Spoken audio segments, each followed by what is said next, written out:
محمد صلی اللہ تعالیٰ علیہ وسلم چونکہ آخری نبی ہیں اور یہ عقیدہ ختم نبوت جس کے سبب کو آج ہم دہرا رہے ہیں، یہ اتنا اہم ہے کہ اس عقیدے کو قائم کرنے کے لیے بڑی قربانیاں دی گئیں۔ جس وقت حضرت صدیق اکبر رضی اللہ تعالیٰ عنہ کے دور میں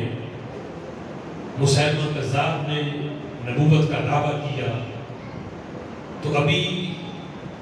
معاملات ایسے تھے کہ پہلے کچھ صحابہ کو چھوٹ دی گئی کہ آپ نے بڑے غزوات کر لیے، اب کوئی بھی جنگ ہوگی تو بدر والے نہیں جائیں گے، وہ آرام کریں گے، احد والے نہیں جائیں گے، یہ چھٹی دی گئی۔ جو دوسرے صحابہ ہیں جو نئے اسلام کے اندر آئے ہیں ان کی ذمہ داری ہے کہ اب وہ جنگوں میں جائیں۔ لیکن جس وقت مسیلمہ کذاب کے خلاف نکلنے کی باری آئی اور موقع آیا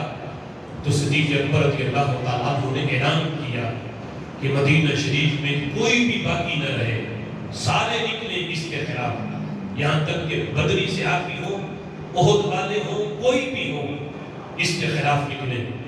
اور نبی پاک علیہ الصلوۃ والسلام کی ظاہری حیات میں جتنے بھی غزوات ہوئے ان میں مجموعی تعداد دیکھیں کہ جتنے صحابہ شہید ہوئے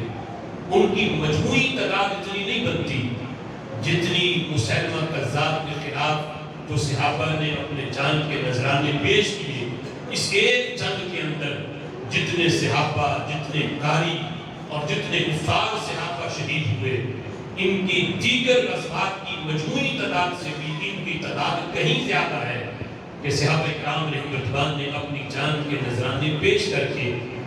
اس بات کو واضح کیا کہ عقیدہ ختم نبوت پر پہلا دینا اور اس عقیدے کو قائم کرنا یہ کتنا ضروری ہے۔ ذرا سوچیں کہ آج اگر ہم اس لحاظ سے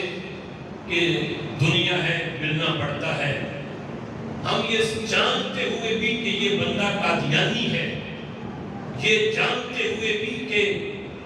فلاں جو لیڈر ہے وہ قادیانیوں کے بارے میں نرم گوشہ رکھتا ہے، یہ جانتے ہوئے بھی کہ فلاں مرزائی ہے، قادیانی ہے، وہ نبی پاک علیہ الصلوۃ والسلام کے بعد مرزا قادیانی کو بھی وہ نبی مانتا ہے، اس کے ساتھ جب میل جول رکھیں، اس کے ساتھ لین دین کا معاملہ کریں